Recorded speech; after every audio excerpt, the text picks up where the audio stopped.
'cause every little thing is gonna be alright. Don't worry about a thing. Don't you worry about a thing now. Every little thing is gonna be alright. I rise up this morning, smile with the rising sun. 3 little birds pitch by my doorstep, singing sweet songs, with melodies pure and true. Saying, this is my message to you. Singing, don't worry about a thing, 'cause every little thing is gonna be alright. Don't worry about a thing. Don't you worry about a thing now. Every little thing is gonna be alright. I rise up this morning, smile with this rising sun.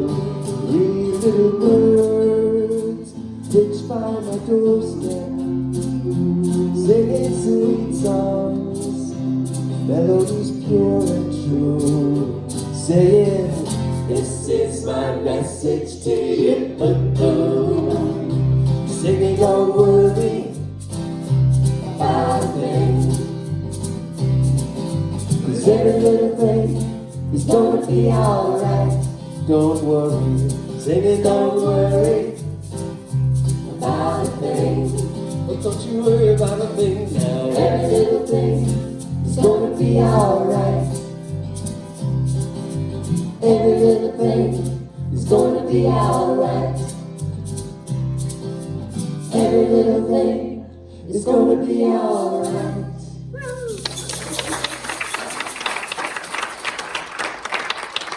Good morning.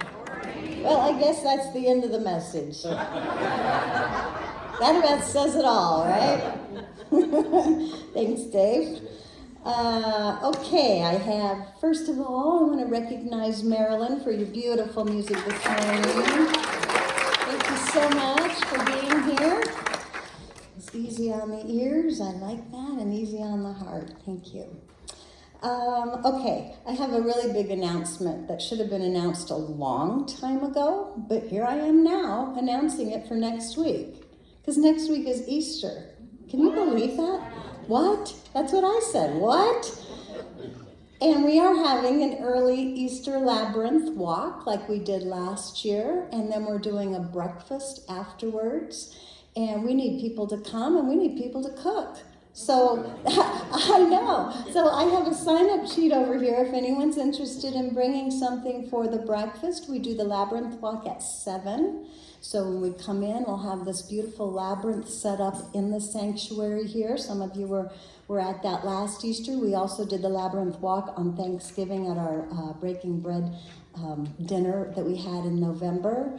And so we'll have that at 7 a.m. At 8 a.m. we'll go down and have breakfast together. If you can bring something, whatever that might be. I do have a sign-up list, and we'll fill in whatever we don't have happening. And then we'll come back up here for Easter service, which will include our choir. I still can't believe it's Easter. I'm right? Thank you. Am I forgetting something about that? Okay. Sorry, I forgot about that. Surprise. Here it is next week. I'm surprised as well, and we're moving forward with that. Sign-up sheet over there. Okay, got that out of the way. This Wednesday evening is the first Wednesday of April, and so we will have drumming circle happening. Yes, we have percussion instruments and drums for anyone who would like to attend.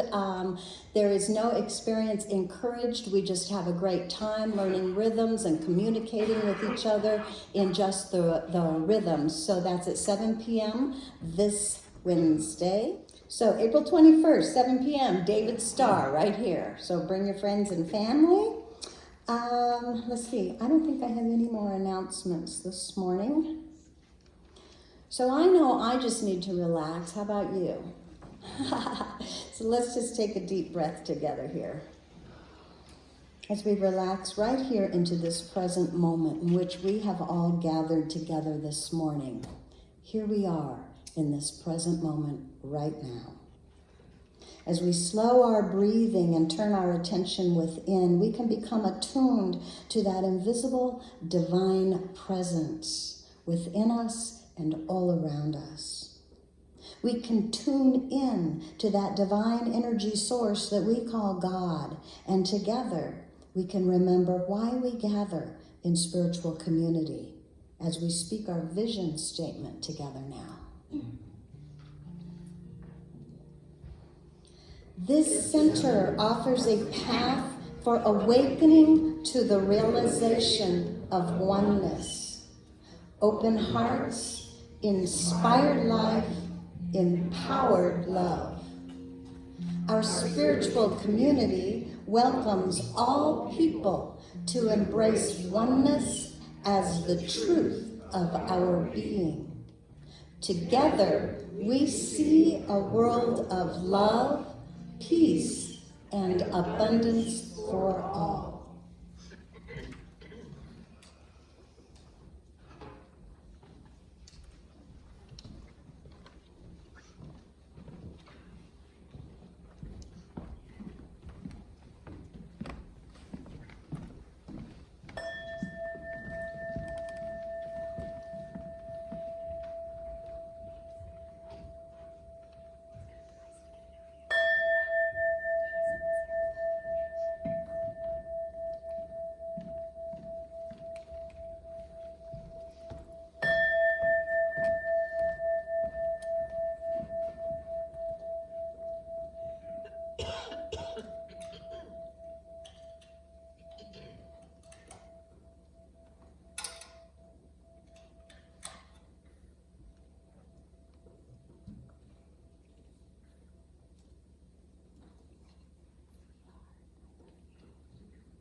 I will make a quiet place, a quiet place within my mind, and I will listen, Holy Spirit. I will listen.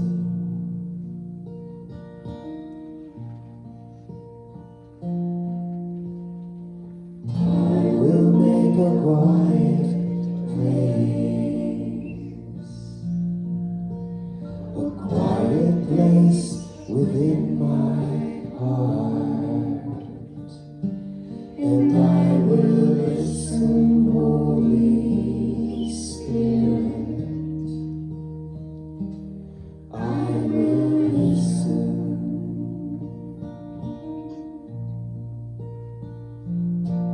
Be still, my soul, be still. Be still, my soul, be still and know.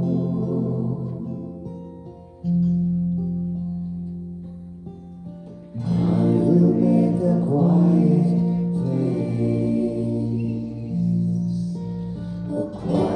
place within my life, and I will listen, Holy Spirit.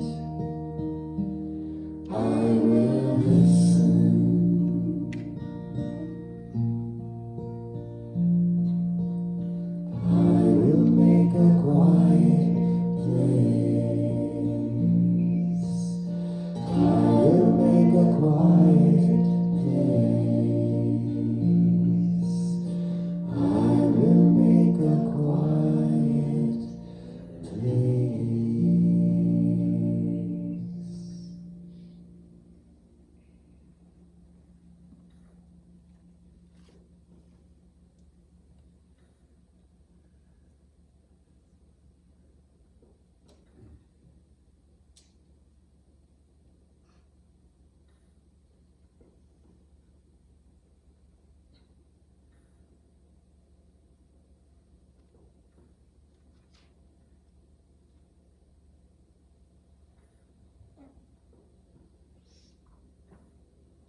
And in this quiet place, in the stillness of the moment,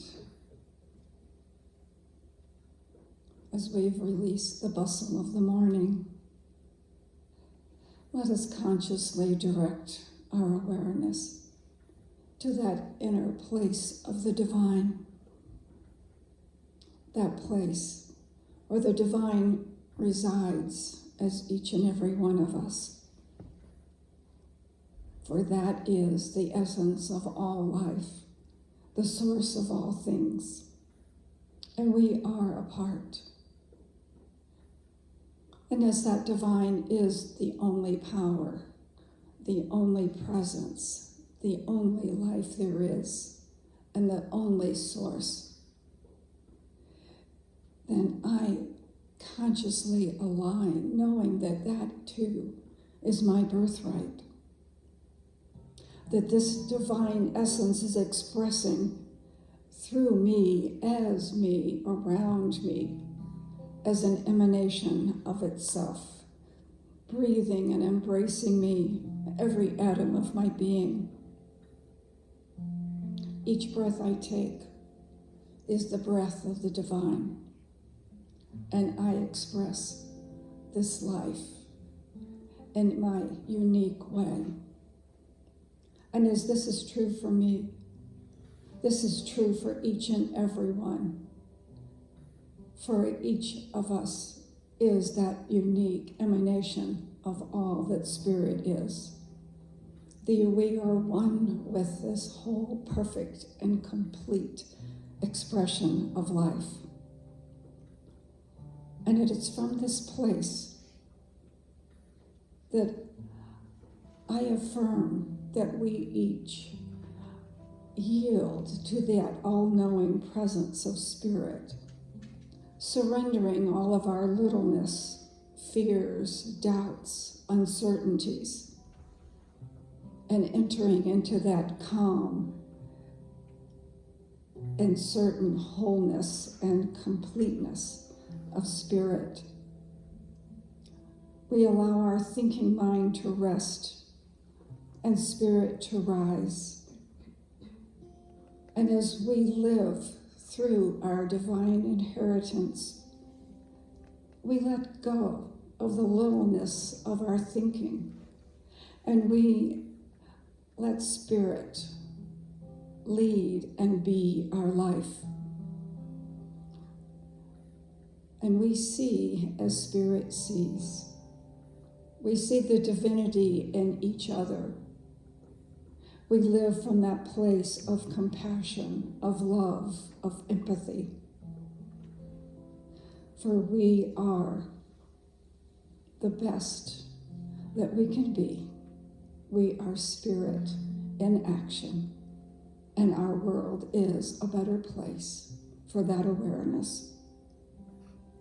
And in this consciousness of love and compassion, I turn my attention to the prayer request in the chest, the desires of your heart, knowing that each request and each desire is a divine idea in the mind of God, and each request is being filled and revealed right now with clarity, with love, with healing, with joy.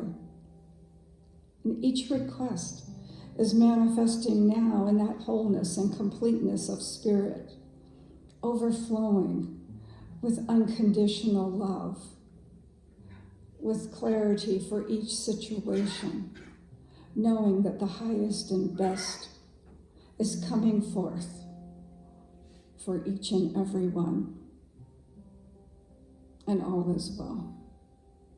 And I bless the many volunteers that serve this community today, and the staff, the music, for we are so blessed for the Spirit that lives and gives in loving service in each and every one. And we experience a greater sense of community and the spirit of love and action as we come together in this divine presence.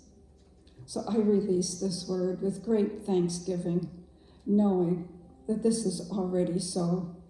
I just let it be, knowing that this truth is flowing everywhere at all times, in peace and harmony, joy and love, as together we declare, and so it is.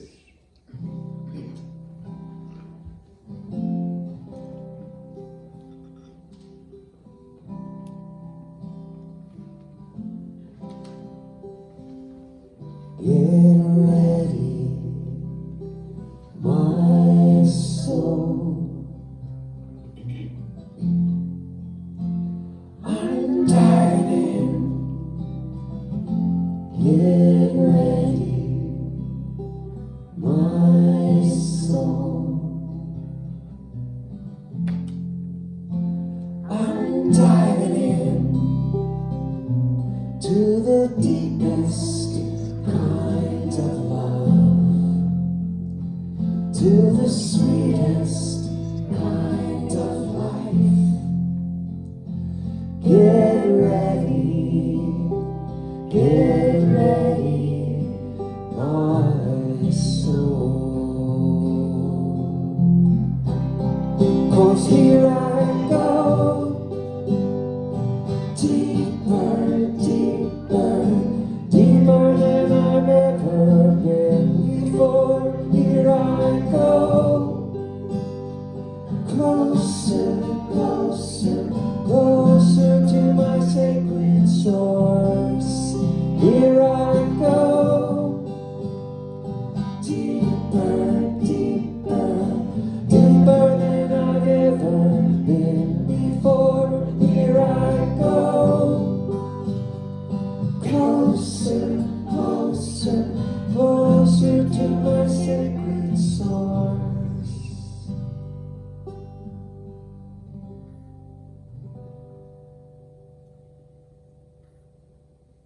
Get ready, my soul.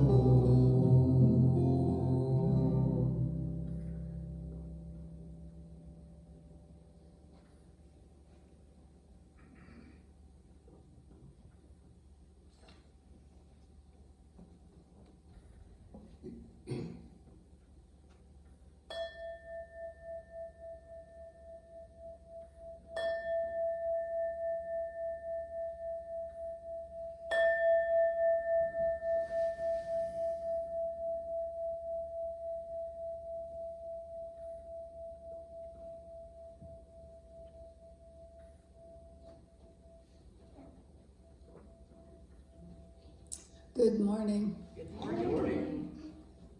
I would just like to remind you, if there is something weighing heavily on your soul, in your heart, something that is interfering with a full life, please put your concerns in the prayer chest to the bottom of the stairs and to the left, and the practitioner will do affirmative prayer this week on your behalf. As long as you have certain desires about how it ought to be, you can't see how it is. Ram Dass. And from Ernest Holmes, we cannot live a choiceless life. Every day, every moment, every second, there is choice. Thank you, Lou. Thank you, thank you, thank you. All right. Just going to write down one last thought here so I don't forget.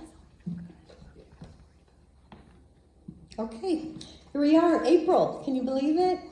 April already, right? April Fools yesterday. Let's see. So, our theme for April. You ready? Surrender and forgive. Surrender and forgive. So, today I'm going to start that out with a talk about inner space, and inner space in the way that Eckhart Tolle talks about inner space in his book, A New Earth. How many people have read A New Earth? Yeah. You all know this is one of my favorite books, right? I didn't just read it once, but he has so much packed in here. It's like a workbook for life. It's a workbook for a new earth, which means a renewing of our mind. And it took me a long time to just piece this apart and take a little bit of it at a time and work with it. A lot in here. And so today we're going to talk about inner space. And I'm going to start by reading a little bit out of this. Let's see, I have this all marked all nicely here. Number 1, the discovery of inner space. According to an ancient Sufi story, there lived a king in some Middle Eastern land who was continuously torn between happiness and despondency. The slightest thing would cause him great upset or provoke an intense reaction, and his happiness would quickly turn into disappointment and despair. A time came when the king finally got tired of himself and of life, and he began to seek a way out. He sent for a wise man who lived in his kingdom and who was reputed to be enlightened. When the wise man came, the king said to him, "I want to be like you. Can you give me something that will bring balance, serenity, and wisdom into my life? I will pay any price you ask." The wise man said, "I may be able to help you, but the price is so great that your entire kingdom would not be sufficient payment for it. Therefore, it will be a gift to you if you will honor it." The king gave his assurance, and the wise man left. A few weeks later, he returned and handed the king an ornate box carved in jade. The king opened the box and found a simple gold ring inside. Some letters were inscribed on the ring. The inscription read, "This too will pass." "What is the meaning of this?" asked the king. The wise man said, "Wear this ring always. Whatever happens, before you call it good or bad, touch this ring and read the inscription. That way, you will always be at peace." Yeah, let's see what else. So the story of the ring points to the fact of impermanence, which, when recognized, leads to non-attachment.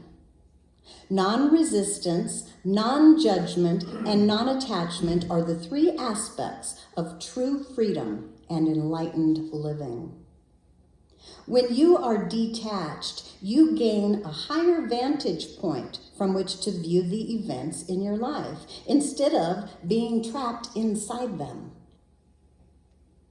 The recognition that this too will pass brings detachment, and with detachment, another dimension comes into your life. This is what he calls inner space. Through detachment, as well as non-judgment and inner non-resistance, you gain access to that dimension. When you are no longer totally identified with form, consciousness, who you are, becomes freed from its imprisonment in form. This freedom is the arising of inner space. It comes as a stillness, a subtle peace deep within you, even in the face of something seemingly bad. This too will pass. Suddenly there is space around the event. There is also space around the emotional highs and lows, and even around the pain. And above all, there is space between your thoughts. And from that space emanates a peace that is not of this world, because this world is form, and the peace is space. This is the peace of God.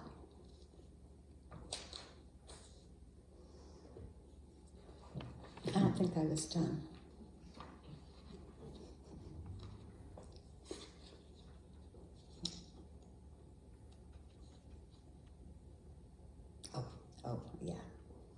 So I want to talk about, he talks about object consciousness, the difference between object consciousness and space consciousness. Object consciousness being form, right? Being aware or totally absorbed in the form and not noticing the space which holds the form, right?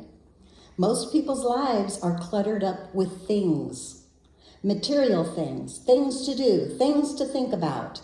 Their lives are like the history of humanity, which Winston Churchill defined as one damn thing after another. Their minds are filled up with the clutter of thoughts, one thought after another. This is the dimension of object consciousness that is many people's predominant reality, and that is why their lives are so out of balance. Object consciousness needs to be balanced by space consciousness for sanity to return to our planet and for humanity to fulfill its destiny. The arising of space consciousness is the next stage in the evolution of humanity.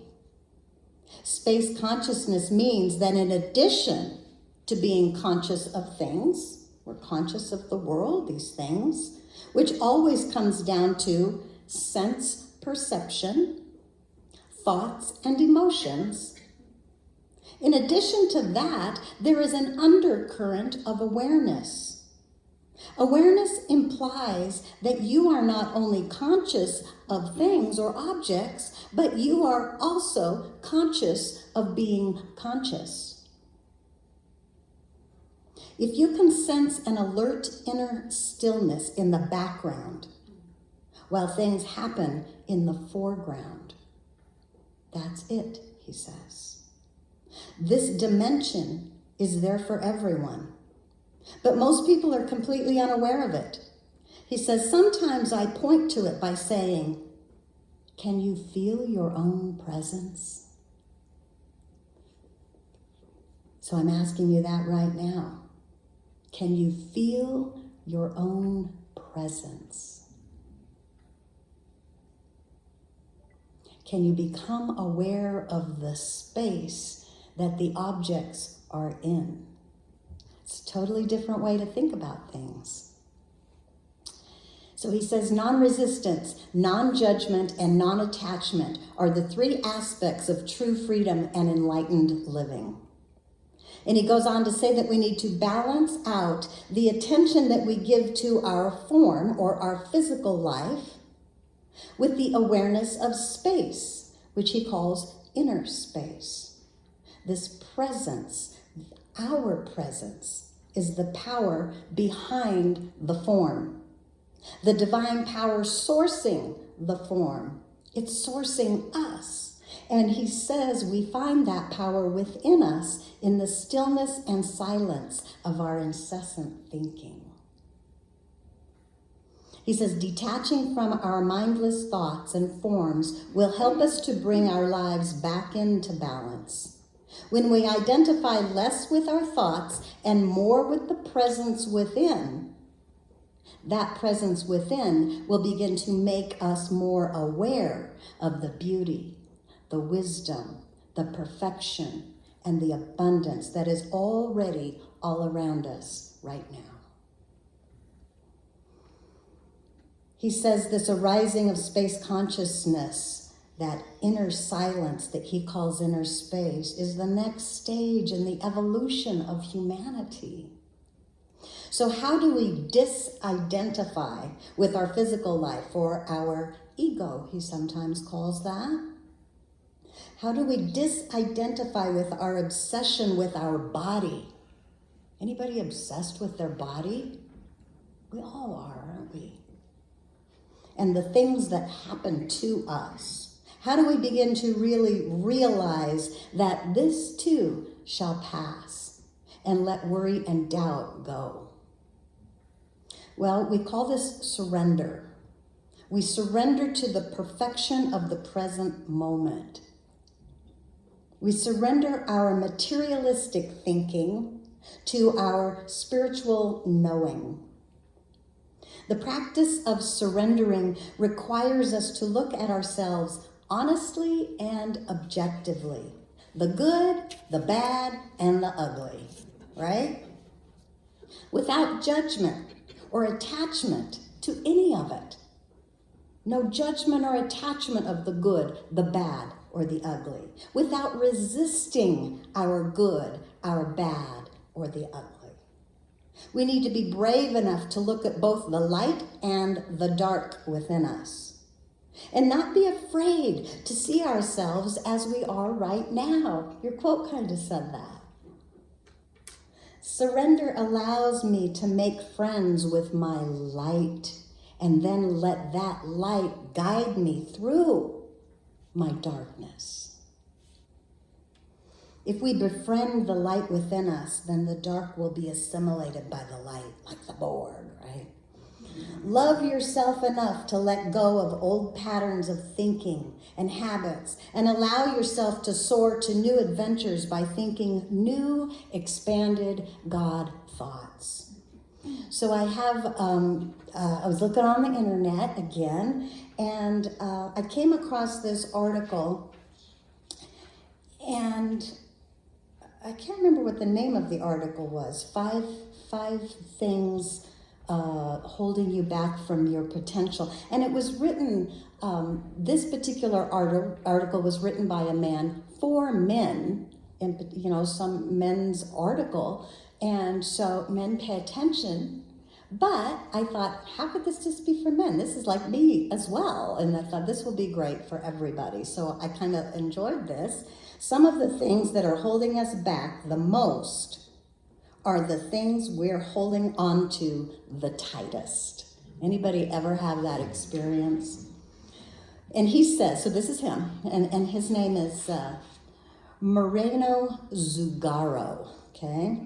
When native tribes in Africa want to catch a monkey, they drill a hole into a rock or a tree large enough for a monkey hand, but too small for a clenched monkey fist.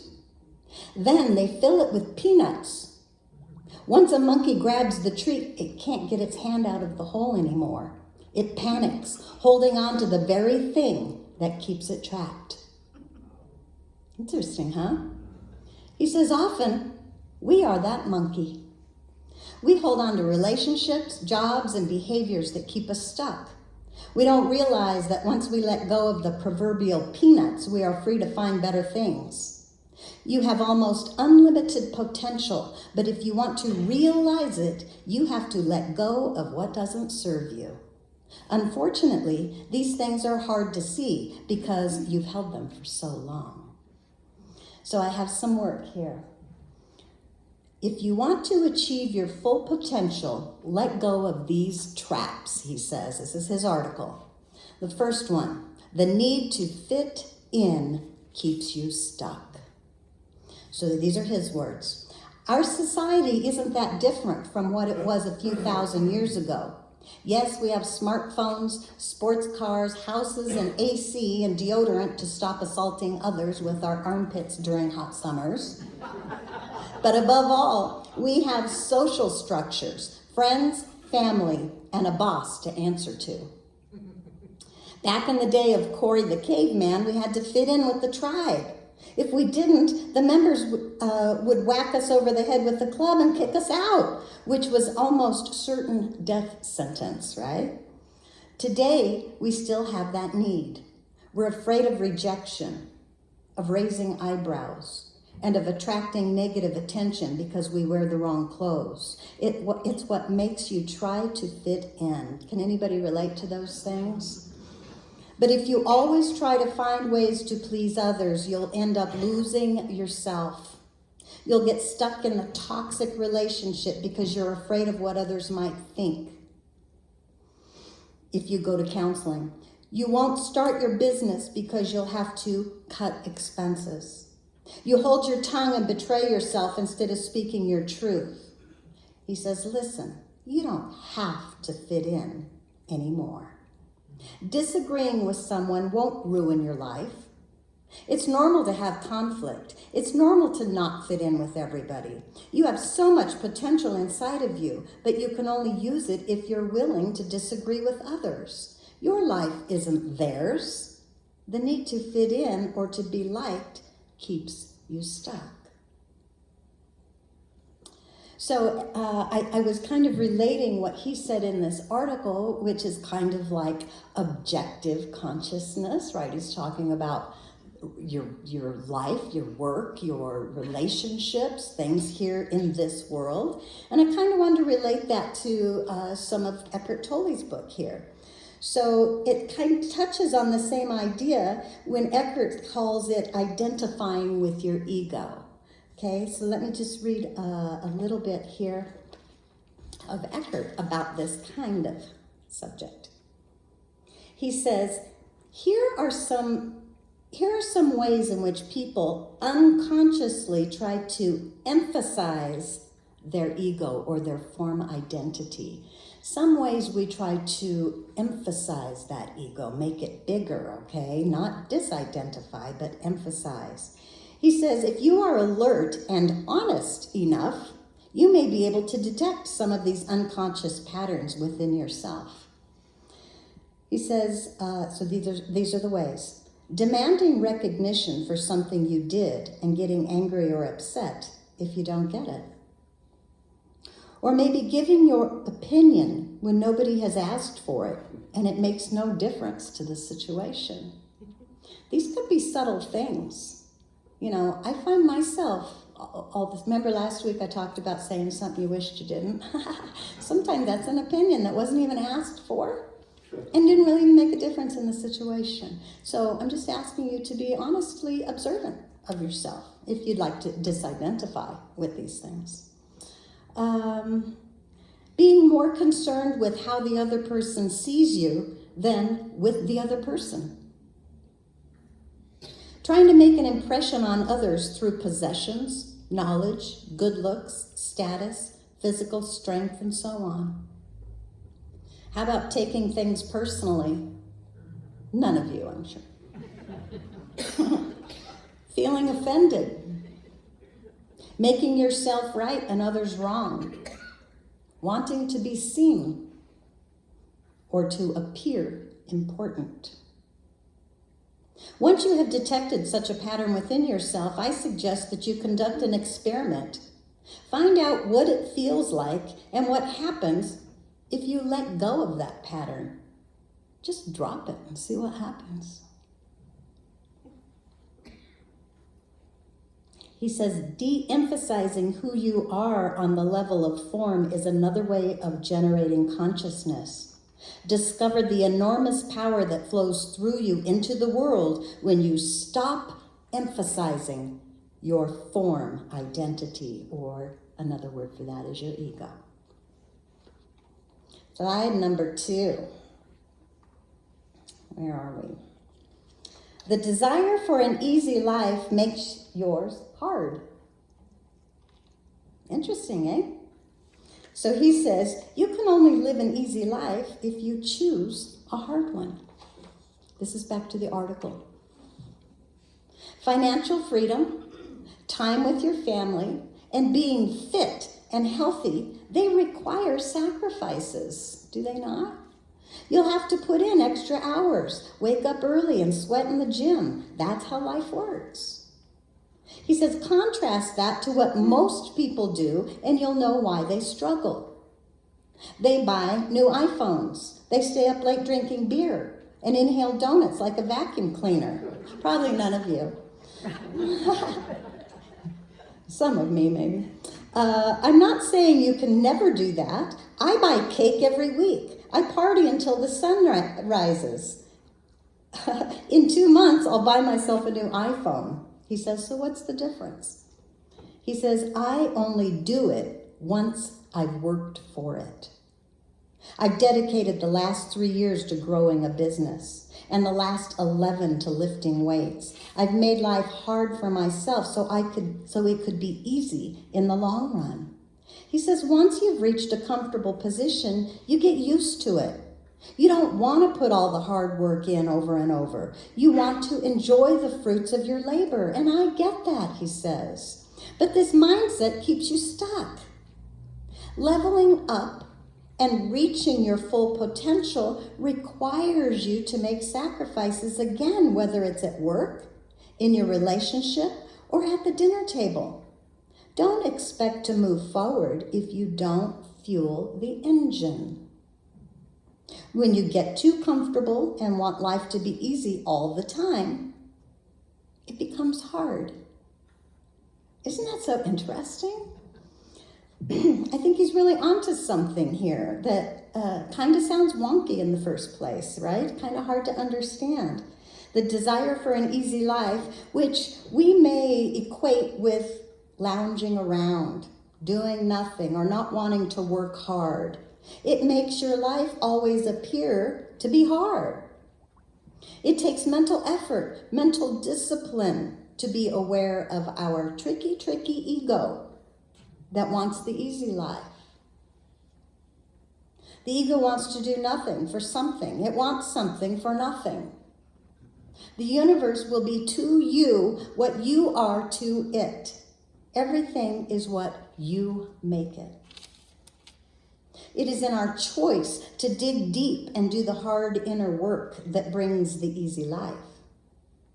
Sometimes this hard work is the need to let go, a surrendering. When we surrender to the intelligence of God, our Creator, the intelligence of God is known in our life, so things become easier. We have to do our own work in consciousness. And consciousness then will work it out for us. Let's see here.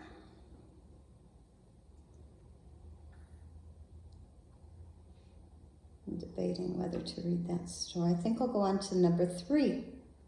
Your ego is the single biggest obstacle you'll ever face. And this is from the article, so this is from the man writing the article. Your ego is the single biggest obstacle you'll ever face. He says, you are your worst enemy. Who can relate to that? Right? The one thing that has held me back, this is him talking, held me back and sabotaged me most was my ego. I was cocky about my business, so it crashed. I thought I did everything right in my relationship, so it fell apart. I didn't want to accept my mistakes, so I kept repeating them. Your ego is the single biggest obstacle that holds you back from success, whatever that success looks like for you. The problem is it's wicked smart. It is. It's wicked smart. It will cloud your judgment and twist your thoughts, and it's all based on fear. Fear of rejection stops you from trying. Fear of hurt stops you from opening up. And fear of being wrong stops you from seeing mistakes. He says, if you want to reach your full potential, you have to leave your fears behind. So he has some bullet points here. Be comfortable being wrong. Those don't go together, right? Comfortable being wrong. It's okay, he says, we're human. We all make mistakes.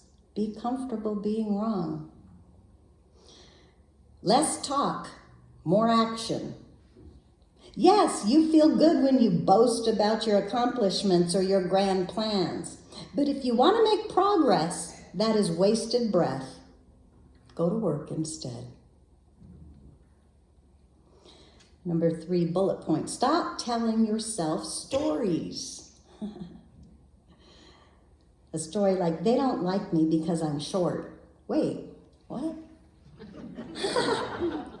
I deserve XYZ because I'm special. He says, look at the facts and act with rationale. Next bullet point. Choose to solve a problem over being right. Boy, we have this thing with being right and wrong, don't we? He says, choose to solve a problem over being right. Sometimes you'll have to forgive and let things go. If it solves the problem, that's a small price to pay. He says, keep a beginner's mindset. We've heard that before. No man can learn what he thinks he already knows. That's a big statement, isn't it? And lastly, on these bullet points, put your purpose above yourself.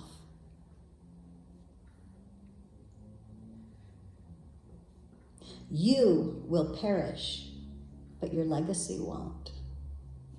That gives you something to think about, huh? Put your purpose above yourself. So that's out of this article here. And I'll go right on to the number 4.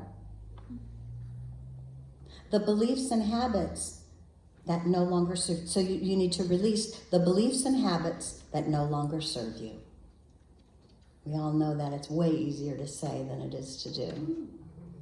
Building great habits is one of the best things you can do for yourself, but there is one inherent problem. They can only get you to a certain level.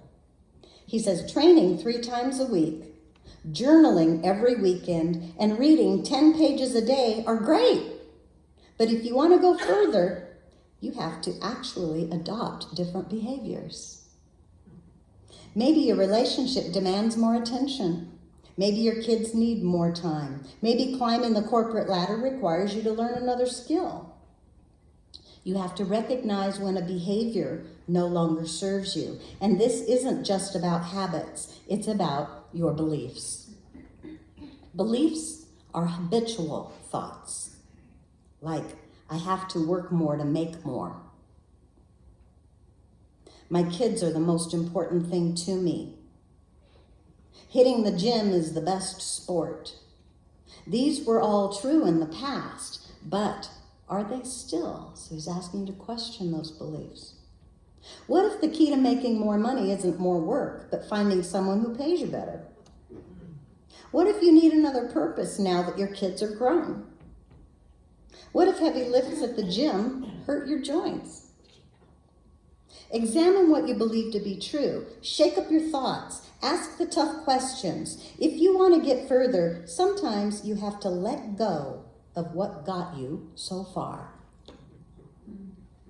Yeah, come on.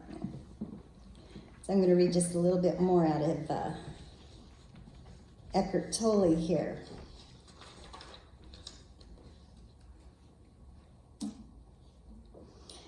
That kind of relates to that idea.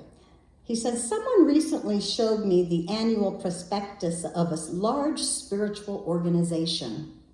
When I looked through it, I was impressed by the wide choice of interesting seminars and workshops. It reminded me of a smorgasbord, one of those Scandinavian buffets where you can take your pick from a huge variety of enticing dishes. The person asked me whether I could recommend 1 or 2 courses. I don't know, I said. They all look so interesting. But I do know this, I added. It's Eckhart Tolle talking. He said, be aware of your breathing as often as you're able, whenever you remember. Do that for 1 year, and it will be more powerfully transformative than attending all of these courses. And it's free, he said. I love that, right? Changing your behavior. So surrendering and letting go is often harder than holding on. We keep ourselves trapped because we're so used to it, like a monkey with a fistful of peanuts. We don't realize there are many more fruits and freedoms out there. All we have to do is let go of what keeps us stuck. All we have to do is let go of what keeps us stuck. So we offer this song for you.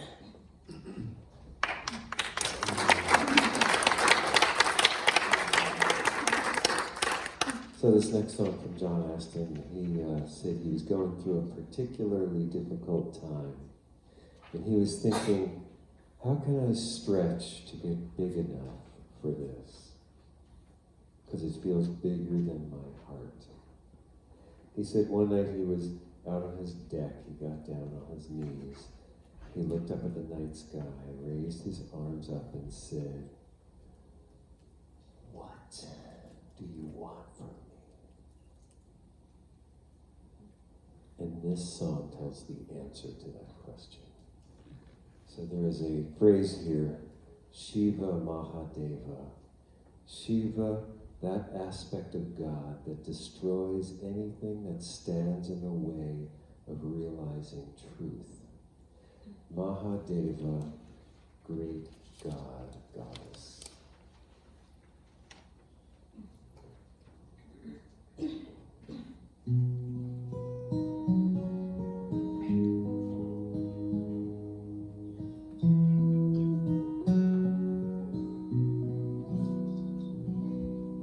I was walking down a lonely road, looking for a place to rest. There was no escaping from this ache inside my chest. And I got down on my knees and begged for mercy. And I raised up my hands. And I knew the answer, even as I asked the question of just how much this love demands.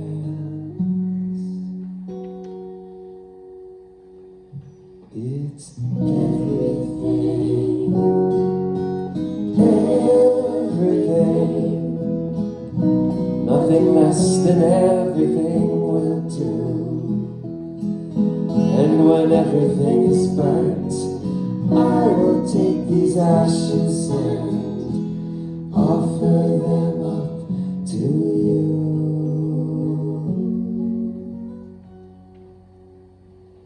Shiva, Shiva, Mahadeva, Mahadeva.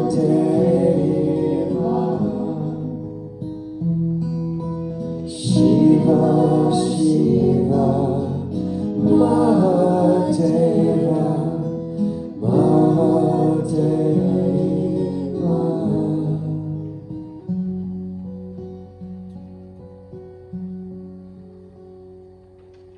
I was walking down a lonely road, looking for a place to rest.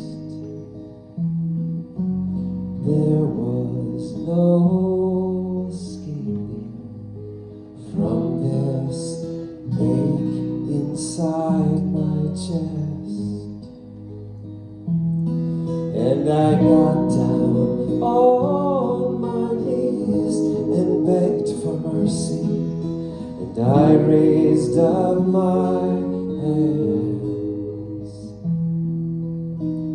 And I knew the answer, even as I asked the question of just how much this love demands. It's everything, everything, nothing less than everything will do. And when everything is burnt, I will take these ashes and offer them up to you.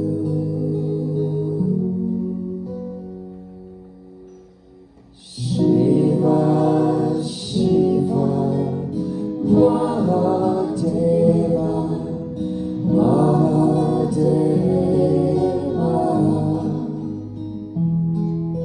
Shiva, Shiva, Mahadeva,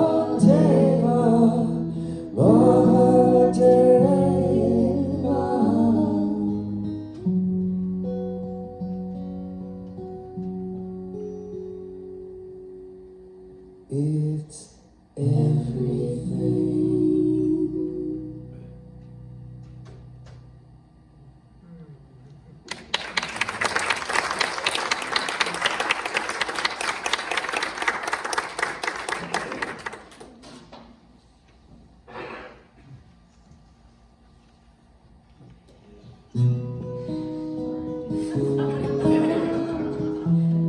Not sure what we're doing.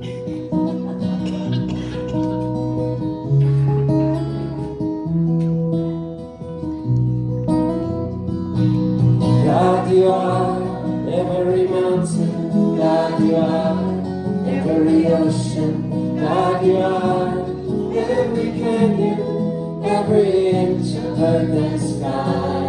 God, you are every morning. God, you are every midnight. God, you are every moment, every second of my life. Everything I see, everything I do, everything I am is you. Everything you know, everything you know, everything I know is you. God, you are every sunrise. God, you are every moon glow. God, you are every star shine, every inch of earth and sky. God, you are every springtime. God, you are every snowfall. God, you are every season, every second of my life. Everything I see, everything I do, everything I am is you. Everything you know, everything you know, everything I know is you. Cause you are the very breath I breathe, and your perfect love created me.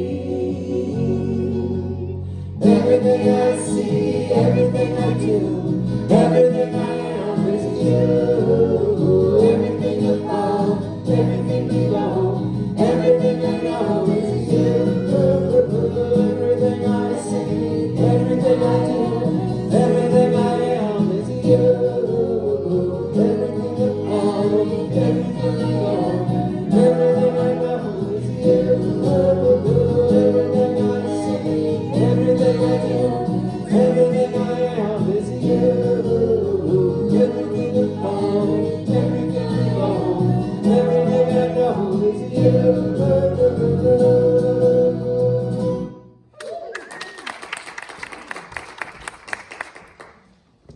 Okay, as the ushers come forth, this is our time to consciously participate in the spiritual law of circulation.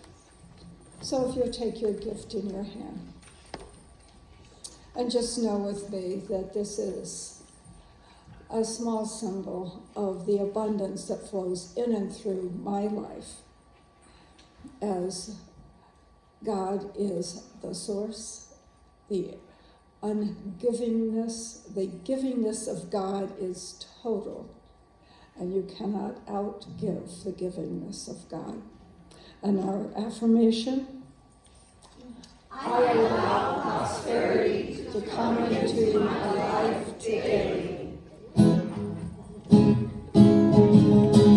I release and I let go. The spirit of my life in my heart is open wide.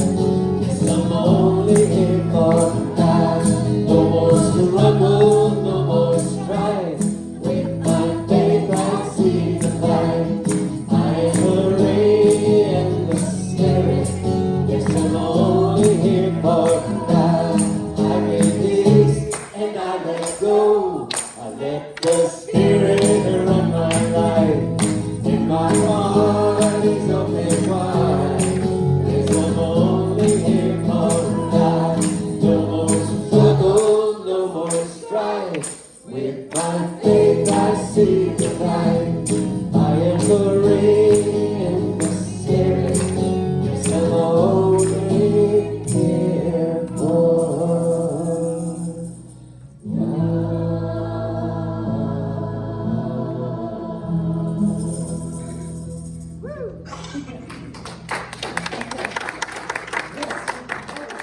And these blessings are gratefully received as they go forth, blessing our church, our community, and our world. And so it is.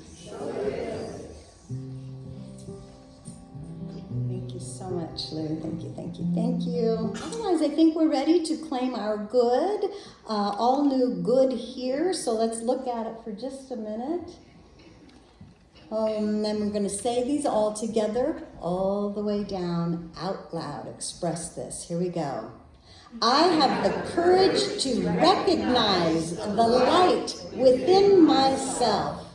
I am capable of loving all of who I am. I forgive myself for past decisions and actions. I release the past so I can step into the future with pure intentions. And so it is. I'm in the right place at the right time. I am just where I'm supposed to be. I'm in the right place at the right time. I am just where I'm supposed to be. I'm in the right place at the right time. I am just where I'm supposed to be. I'm in the right place at the right time.